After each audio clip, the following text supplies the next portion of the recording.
आज बरेच शेतकरी आहे जे ब्रीडिंगकडे लक्ष नाही देत.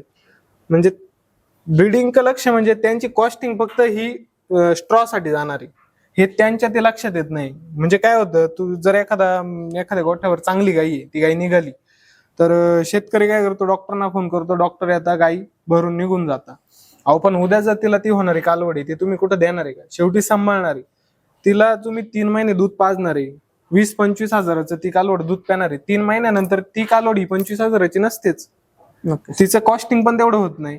मग माझाही मुद्दा तोच होता आणि आज भेट घ्यायचंय कारण तेच झालं का आमच्या शेतकऱ्यांना तुम्ही सांगा की तुम्ही जे रेग्युलर कालवडी सांभाळताय त्यापेक्षा तुम्ही ब्रीडिंग करा, ब्रीडिंगवर जास्त फोकस करा, जेणेकरून काय होईल की जे तुमचं कॉस्टिंग आहे, शेवटी दूध तर तुम्हाला कोणत्याही कालवडीला पाजायचंच आहे. नक्कीच. तर तुम्ही एबीएस म्हणजे आता तुम्ही इथं आलेत म्हणून आपण कंपनीच्या दृष्टीने न विचार करता आपण थोडं शेतकऱ्यांच्या दृष्टीने विचार करू, जेणेकरून कसं होतं की त्यांनी ब्रीडिंग जेव्हा करतील त्यांची होणारी उद्याची कालवडी ती उद्या त्यांच्या गोठ्यातली सगळ्यात चांगली गाय तयार झाली पाहिजे.